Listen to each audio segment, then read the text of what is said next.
Good evening, students. Students, welcome to the SP Smart Schools. Students, as you know, आपका mega revision programme चल रहा है। तो mega revision programme के through आज मैं आपके साथ एक और इम्पॉर्टेंट पेपर डिस्कस करने वाला हूँ। तो मैंने आपको एक साइड एक क्वेश्चन पेपर शेयर किया हुआ है और एक साइड एक आंसर शीट शेयर की हुई है। अब इस आंसर शीट को मैं ऑन द स्पॉट चेक करूँगा और बताऊँगा इन्होंने गलतियाँ कहाँ कहाँ की हैं। जैसे इन्होंने पेपर शुरू किया बच्चे, सबसे पहले लॉन्ग आंसर से 22nd क्वेश्चन उन्होंने अटैम्प्ट किया हुआ है। तो 22nd क्वेश्चन में हमें ट्रायल बैलेंस दिया गया हुआ है और बोला गया हुआ है कि आप ट्रेडिंग अकाउंट बनाओ और प्रॉफिट लॉस अकाउंट बनाओ।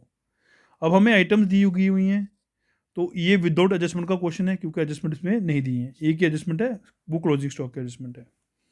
और ओपनिंग स्टॉक हमें पता है कि ट्रेडिंग अकाउंट में आता है, machinery profit and machinery balance sheet में आती है, फर्नीचर बैलेंस शीट में आती है, डेटर बैलेंस शीट में आता है, बैंक बैलेंस शीट में आता है, cash in hand balance sheet में आता है, परचेज ट्रेडिंग अकाउंट में आता है, discount allowed profit loss account में आता है, कैरेज ट्रेडिंग अकाउंट में आता है, इंश्योरेंस प्रॉफिट लॉस अकाउंट में आता है, printing and stationery profit loss account में आती है, रेंट एंड टैक्सेस है ये प्रॉफिट लॉस अकाउंट में आता है, सैलरीज प्रॉफिट लॉस अकाउंट में आती है, सेल रिटर्न ट्रेडिंग अकाउंट में आता है, ड्राइंग आपकी बैलेंस शीट में आती है, क्रेडिटर बैलेंस शीट में आता है, सेल्स आपके ट्रेडिंग अकाउंट में आता है, बिल पेबल बैलेंस शीट में आती है, कैपिटल आपकी बैलेंस शीट में आती है, परचेज रन ट्रेडिंग अकाउंट में आती है। और क्लोजिंग स्टॉक का जिसमें आपको पता ही है, क्लोजिंग स्टॉक ट्रेडिंग अकाउंट में ये क्रेडिट साइड आएगा और बैलेंस शीट में एसेट साइड आएगा।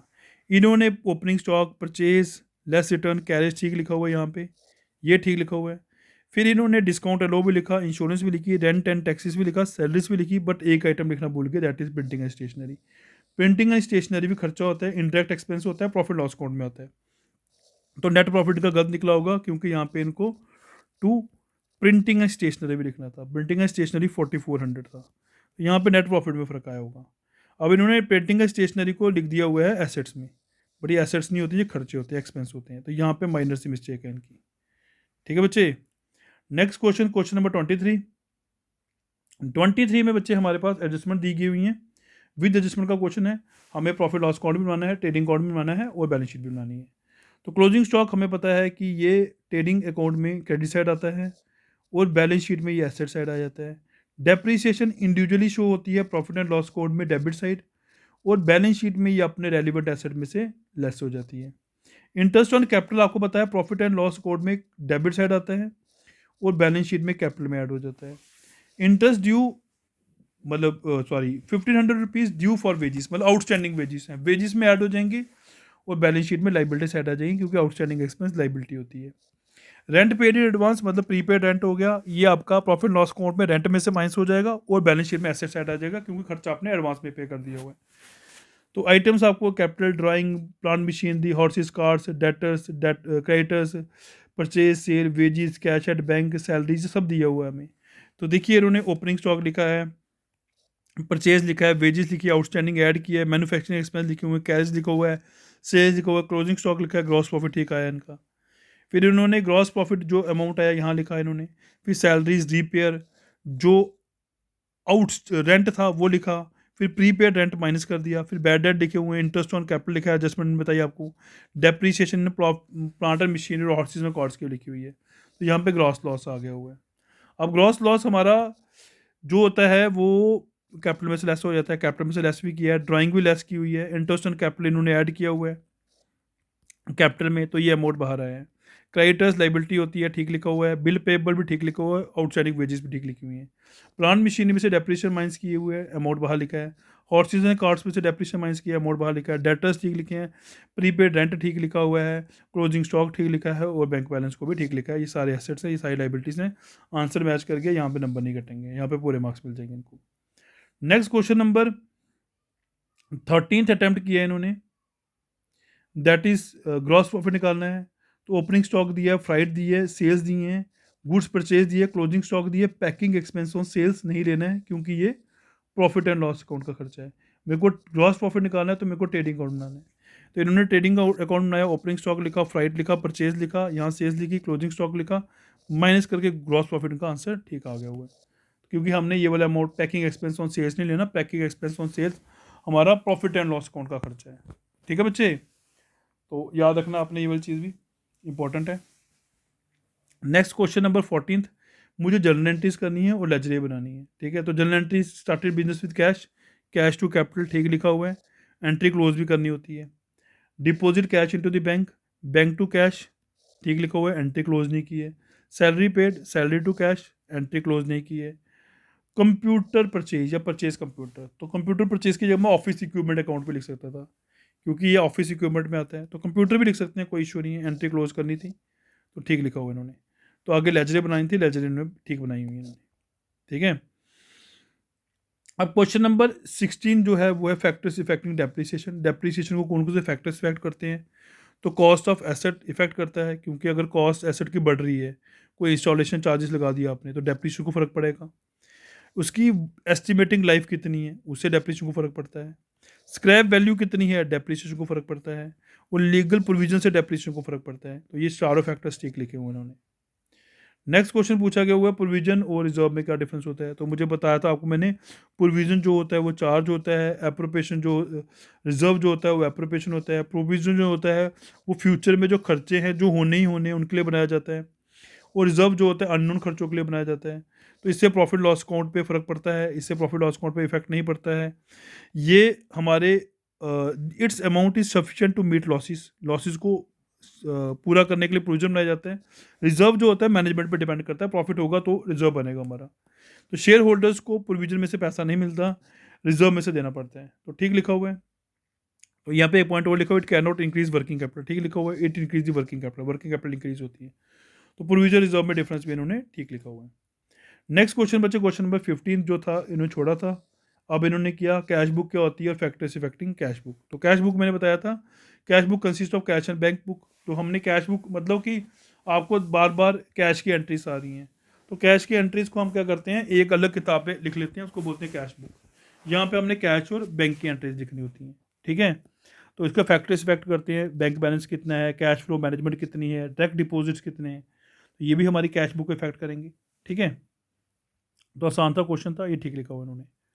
क्वेश्चन नंबर 18 इंपॉर्टेंट था। क्वेश्चन नंबर 18 में हमने मशीन परचेज की है 50,000 रुपीज़ की। कब परचेज की है? 1/1/10 को। फिर इन्होंने एक और मशीन खरीद की है 1/7/11 को, दैट इज़ ऑफ 10,000। फिर इन्होंने जो मशीन 50,000 की जो परचेज की थी 1/1/10 को, उसका कुछ पार्ट 10,000 रुपीज़ का वो सोल्ड कर दिया 5,000 रुपीज़ में। कब सोल्ड किया? 30 जून 2013 को। तो हमें क्या बनाना है, 4 ईयर्स का अकाउंट बनाना है, और डेप्रिसिएशन 10% है, डिमिनिशिंग बैलेंस मेथड है। सबसे पहले मशीन कब खरीदी? 1/1/10 को 50,000 की, डेप्रिसिएशन पड़ी 5,000 रुपीज़, बैलेंस बच गया 45,000। 45,000 ब्रॉड डाउन किया 1/1/11 को, 45,000 डेप्रिसिएशन कितनी पड़ेगी? 10%, दैट इज़ 4,500। इसी साल एक मशीन और खरीदी है 1/7/11 को 10,000 की, तो इसको डेप्रिसिएशन कितनी पड़ेगी? 6 महीने की, तो 500 रुपीज़। तो अमाउंट बैलेंस क्या डाउन होगा? 50,000 रुपीज़। और 45,000 में से 4,500 माइनस करूँ तो 40500 आता है, और 10,000 में से 500 माइनस करूँ 9,500 आता है। तो दोनों मशीनों का बैलेंस ब्रॉड डाउन अलग अलग लिख देना है। इससे ये फ़ायदा हो जाएगा कि एग्जामिनर को ज़्यादा कन्फ्यूजन नहीं होगी क्वेश्चन को चेक करने के लिए। तो डेप्रिसिएशन दोनों का अलग अलग निकाली, अभी सेम दोनों का बैलेंस ब्रॉड डाउन अलग लिख दिया मैंने, ठीक है। अब क्या करना है, इन्होंने ये वाली मशीन जो थी इसका 5th हिस्सा बेच दिया था 30/6/13 को, दैट इज़ ऑफ 5,000 रुपीज़ का। अब जो हिस्सा बेचा था उसकी डेप्रिसिएशन कितनी होगी? 364 रुपीज़ 50 पैसा। अब मैंने कहा कि 36450 ये अमाउंट था, डिवाइड बाई 5 किया क्योंकि 5th हिस्सा बेचा है, दैट इज़ 7290। बेचा कब है? 30 जून 2013 को। डेप्रिसिएशन कितनी पड़ी? 364 रुपीज़ 50 पैसा। अब डेप्रिसिएशन पड़ने के बाद की कीमत कितनी रहेगी? बुक वैल्यू 6925.50 पैसा, 50 पैसा। बेची कितने की है? 5,000 रुपीज़ की। इसका मतलब लॉस हो गया 1925 रुपये 50 पैसे का। तो 1925 रुपये 50 पैसे का लॉस हो गया।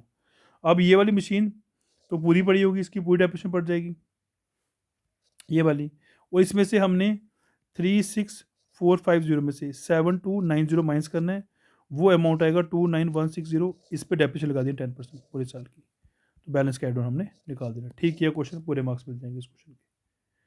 नेक्स्ट क्वेश्चन नंबर 19 था बच्चे, तो इसमें हमें ट्रायल बैलेंस बनाने के लिए बोला गया हुआ है। तो ट्रायल बैलेंस हमें पता ही है कि हमने एक वर्ड याद रखना है, CLEAR। सी होगी कैपिटल, एल होगी लाइबिलिटी, ई हो गया एक्सपेंस, ए हो गया एसेट्स, आर हो गया रेवेन्यू। एक्सपेंस और एसेट सेम रूल फॉलो करते हैं, ये डेबिट साइड आएंगे, कैपिटल, लाइबिलिटी और रेवेन्यू क्रेडिट साइड आएंगे। तो आपका अगर बैलेंस मैच कर जाता है, इसमें मैच कर गया हुआ है, opening stock, machinery, furniture, debtors, bank balance, cash in hand, purchase, discount allowed, carriage, drawing, ये सारी डेबिट साइड आती है। फिर इन्होंने क्रेडिटर लाइबिलिटी होती है, बिल पेबल लाइबिलिटी होती है, कैपिटल इंटरनल लाइबिलिटी होती है, इन लाइबिलिटी साइड लिखे, ये खर्चे इन्होंने डेबिट साइड लिखे, बीच में एसेट्स भी हैं, तो इन्होंने इसको सारे खर्चे हैं, सॉरी इस पर एसेट नहीं है, इंश्योरेंस खर्चा है, प्रिंटिंग स्टेशनरी खर्चा है, rent on date and taxes खर्चा है, सैलरी खर्चा है, सेल रिटर्न है, तो ये सारे हमने डेबिट साइड लिखे हैं। तो हमारा जो बैलेंस अगर मैच कर गया तो क्वेश्चन ठीक हो गया, तो बैलेंस मैच कर गया, ठीक हो गया क्वेश्चन। अब क्वेश्चन नंबर 20 था, 20 इज ऑफ अकाउंटिंग इक्वेशन, तो मैं आपको यही बताता हूँ अकाउंटिंग कैसे करेंगे इसको। अंजलि कमेंस से बिजनेस विद कैश, इसका हमारा बिजनेस में कैश चाहिए, तो हमारा अकाउंटिंग इक्वेशन जो है उसका फॉर्मेट हमें पता होना चाहिए कि assets equal to capital plus liability. तो आपके पास क्या आई, कैश आई, कितनी आई, 2 लाख रुपीज़, तो कैपिटल में भी 2 लाख रुपीज़ आएगा, ठीक है। तो ये 2 लाख, यह 2 लाख। फिर 50,000 रुपीज़ बैंक से बारो किए हैं, तो यहाँ पे 50,000 रुपीज़ प्लस कर दूंगा और लाइबिलिटी में भी 50,000 रुपीज़ आ जाएगा। फिर 60,000 की मशीनरी परचेज की है, यहाँ पे मशीनरी आ जाएगी 60,000 रुपीज़ की, और कैश में से 6,000 माइनस हो जाएगा। फिर परचेज फर्नीचर परचेज किया हुआ है, फिर यहाँ पे फर्नीचर लिख दूंगा, दैट इज़ ऑफ 40,000, और 40,000 रुपीज़ मेरा कैश में से माइनस हो जाएगा। फिर फर्नीचर कॉस्टिंग 30,000, सोल्ड फॉर 35,000, तो 30,000 का हमने फर्नीचर में से लेस कर देना है, किस में से करना है, फर्नीचर में से। कैश में कितना ऐड करना है, 35,000 रुपीज़, जो इनकम होगी वो कैपिटल में ऐड हो जाएगी 5,000 रुपीज़, तो कैपिटल में भी ऐड कर देना है।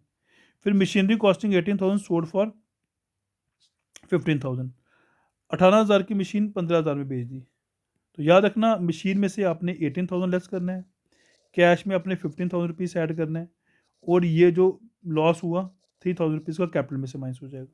और रीपेड बैंक अकाउंट, बैंक में जो पैसे आपने लिए थे वो रीपे कर दिए, तो कैश में से भी लेस हो जाएगा आपका, और आपका लाइबिलिटी में से लेस हो जाएगा, जो लाइबिलिटी थी आपकी वो कम हो जाएगी। तो ये क्वेश्चन ऐसे करना था। फिर नेक्स्ट क्वेश्चन बच्चे आपको दिए वो कैश बुक का, सॉरी आपको BRS का क्वेश्चन है ये। तो BRS का क्वेश्चन मैंने आपको बताया भी था कि हम यहाँ प्लस आइटम लिखेंगे, यहाँ नेगेटिव आइटम लिखेंगे। अब मुझे बोला हुआ है cash book shows the bank balance of 7,800, तो कैश बुक का कौन सा बैलेंस शो कर रहा है, बैंक बैलेंस शो कर रहा है 7,800 रुपीज़। अब मुझे बैलेंस किसका दिया हुआ कैश बुक का, तो मुझे किसके अकॉर्डिंग चलना है, पासबुक के अकॉर्डिंग। तो cheque deposit into the bank but not credit, bank में जमा हो गया पर क्रेडिट नहीं किया बैंक ने, इसका मतलब बैंक में ऐड नहीं हुआ है, तो हम इसको ऐड नहीं करेंगे, क्यों, क्योंकि हमने बैंक के अकॉर्डिंग चलना है। 3,000 रुपीज़ लेस कर देंगे। चेक इशू कर दिया पर प्रेजेंट नहीं हुआ है, तो इसको मतलब बैंक में अभी माइनस नहीं हुआ है, तो हम प्लस शो करेंगे। इंश्योरेंस प्रीमियम बैंक ने पे किया तो हम भी माइनस शो करेंगे, क्योंकि बैंक ने पे कर दी तो हम भी पे करेंगे। फिर bank interest credited by bank, bank ने हमारे खाते में इंटरेस्ट क्रेडिट किया तो हम भी ऐड करेंगे। बैंक ने चार्जेस काटे तो हम भी काटेंगे। डायरेक्टली कस्टमर ने बैंक में ऐड कराए हैं तो हम भी ऐड करेंगे। तो इस तरीके से इस क्वेश्चन निकाल देंगे, आंसर आ जाएगा हमारा। तो इस तरीके से क्वेश्चन सॉल्व करेंगे, हमारा इसका आंसर आ जाएगा। नेक्स्ट क्वेश्चन नंबर 9 है, प्रॉफिट एंड लॉस अकाउंट में और बैलेंस शीट में क्या डिफरेंस होता है। तो प्रॉफिट एंड लॉस अकाउंट में हम नेट प्रॉफिट नेट लॉस निकालते हैं, बैलेंस शीट में हम कंपनी की फाइनेंशियल पोजीशन के बारे में पता करते हैं। प्रॉफिट लॉस अकाउंट में नॉमिनल अकाउंट की आइटम्स आती हैं, इसमें हमारी डीएल और पर्सनल अकाउंट की आइटम्स आती हैं। प्रॉफिट एंड लॉस अकाउंट में दो साइड्स होती हैं, एक डेबिट साइड होती है, क्रेडिट साइड होती है। बैलेंस शीट में दो साइड्स होती है, एक एसेट साइड होती है, एक लाइबिलिटी साइड होती है। ठीक लिखा है, पूरे मार्क्स मिल जाएंगे। नेक्स्ट क्वेश्चन हमें पूछा गया हुआ है यूजर्स ऑफ अकाउंटिंग इन्फॉर्मेशन। तो मैंने आपको बताया यूजर्स दो तरह के होते हैं, एक इंटरनल यूजर्स होते हैं, एक एक्सटर्नल यूजर्स होते हैं। इंटरनल यूजर्स में हमारे पास ओनर आ जाते हैं, हमारे पास मैनेजमेंट आ जाती है, मैनेजर्स हो गए वो आ जाते हैं, और एम्प्लॉयज़ या वर्कर्स आ जाते हैं। एक्सटर्नल यूजर्स में आपके बाहर के लोग हो गए, कोई बैंक्स हो गए, फाइनेंशियल एडवाइजर्स हो गए, इन्वेस्टर्स हो गए, टैक्स अथॉरिटी होगी, गवर्नमेंट होगी, ठीक है, कंज्यूमर्स हो गए, ये हमारे एक्सटर्नल यूजर्स में आते हैं। फिर अगला क्वेश्चन जो था वो था explain the following terms, assets के होते हैं, आउटस्टैंडिंग एक्सपेंस के होते हैं, कैपिटल के होती है। तो एसेट्स मैंने बताया था कोई भी ऐसी गुड्स या कोई भी ऐसे रिसोर्स जिसकी इकोनॉमिक वैल्यू होती है, मॉनेटरी वैल्यू होती है, और जिसका हमें फ्यूचर में बेनिफिट मिलता है, तो वो हमारे एसेट्स हो गए। कैपिटल वो अमाउंट जो ओनर बिजनेस में इन्वेस्ट करता है वो कैपिटल होगी। आउटस्टैंडिंग एक्सपेंस वो खर्चे जो अभी के हैं पर बाद में पे करेंगे, तो वो आउटस्टैंडिंग एक्सपेंस होते हैं। ठीक है बच्चे। फिर इसके बाद हमें क्वेश्चन पूछा गया हुआ है, दैट इज़ ऑफ 8 1 मार्क्स के क्वेश्चन है कि अकाउंटिंग क्या होती है। तो मैंने बताया था अकाउंटिंग सेकेंडरी स्टेज है, यहाँ बुक कीपिंग खत्म होती है, ये हायर स्टाफ करता है, ठीक है। अदरवाइज आपको एक डेफिनेशन दी गई हुई है अकाउंटिंग की, आपने वो अच्छी तरह करनी है। Accounting is a process of identifying, measuring, recording, communicating the required information relating to the economic events of the organization to the interested users of such information. Mean to say accounting एक process है जिसमें हम identify करते हैं, major करते हैं, record करते हैं, कम्युनिकेट करते हैं इन्फॉर्मेशन को जो इकोनॉमिक इवेंट्स की होती है, इसकी मॉनेटरी वैल्यू होती है और जिनका यूजर्स के लिए इंपॉर्टेंस होती है, तो हम इसको अकाउंटिंग कहते हैं। फिर प्रीपेड एक्सपेंस, वो खर्चे जो बाद के थे पर पहले पे कर दिए, ठीक है। फिर डायरेक्ट एक्सपेंस, वो खर्चे जो हमारे ट्रेडिंग अकाउंट में आते हैं, फैक्ट्री के खर्चे होते हैं, मैन्युफैक्चरिंग ऑफ गुड्स के टाइम पे जो खर्चे होते हैं, जैसे वेजेस हो गए, कैरेज हो गया। फिर जीएसटी मैंने बताया था, गुड्स एंड सर्विस टैक्स आपका। परचेज बुक क्या होती है? परचेज बुक वो बुक होती है जिसमें हम परचेज के आइटम लिखते हैं, मतलब जो हमने क्रेडिट में परचेज किया है वो आइटम्स लिखते हैं परचेज बुक में। Depreciation, permanent decrease in the value of assets, तो उसको हम कहते हैं depreciation. Balance sheet is otherwise known as income statement. No, finance sheet income statement नहीं होती, इनकम स्टेटमेंट हमारी प्रॉफिट लॉस अकाउंट होती है। बैलेंस शीट तो हमारी फाइनेंशियल पोजीशन बताती है, एसेट्स लाइबिलिटीज के बारे में बताती है, ये फॉल्स है, ठीक लिखा हुआ है। Recording of transaction in the journals is called journalising, ये ठीक लिखा हुआ है। इस तरीके से इन्होंने ये पेपर अटैम्प्ट किया, ये बिल्कुल ठीक अटैम्प्ट किए हुए, इनको इन क्वेश्चन के ठीक मार्क्स मिलेंगे। तो आई होप आपको पेपर समझ आया होगा। Thank you students.